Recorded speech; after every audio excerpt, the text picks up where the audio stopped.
sélecteur de fichiers est un outil très utile pour le téléchargement de documents dans les sections du cours de Moodle ainsi que dans l'éditeur Atto. Dans une page de cours, si nous souhaitons rajouter un fichier, nous avons la possibilité de le glisser et de le déposer dans cette case ou en cliquant sur Ajouter. Voilà le sélecteur de fichiers. Ce sélecteur de fichiers contient un certain nombre de dépôts. La banque de contenu, les fichiers disponibles dans le serveur, les fichiers récemment ouverts, le lien pour déposer un fichier à partir des documents que nous avons sur notre ordinateur, la possibilité de télécharger à partir d'une URL, les fichiers personnels, ainsi que d'autres possibilités de téléchargement comme Wikimedia ou Google Drive ou Dropbox selon les paramétrages qu'a fait votre administrateur. Le dépôt de fichiers, vous pourrez choisir un fichier à partir des documents présents dans votre ordinateur. La banque de contenu vous présente toutes les ressources H5P,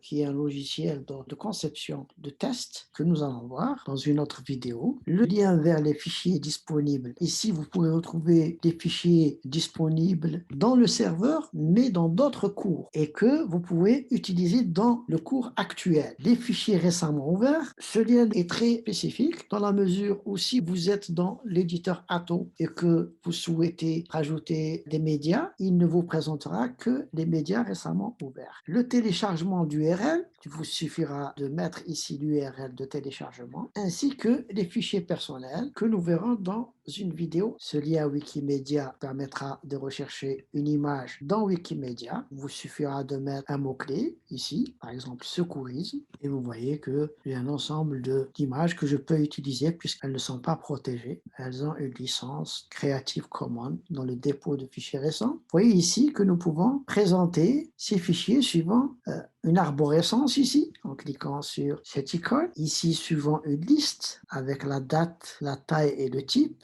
ou bien sous forme d'icônes où l'on reconnaît facilement les images, les fichiers PDF, H5P et autres formats. Lorsque vous êtes sur l'éditeur Atto et que vous souhaitez par exemple déposer une image, vous avez le sélecteur de fichiers que vous pouvez consulter à partir de parcourir les dépôts. Et vous avez un sélecteur de fichiers qui apparaît et vous pourrez rechercher des images que vous avez dans votre site. Même chose pour les médias, vous pouvez parcourir les dépôts. Et lorsque vous recherchez une ressource H5P, voilà, vous êtes dans la banque, vous allez dans la banque de contenu et dans les fichiers récents. Voilà pour ce qui est du sélecteur de fichiers.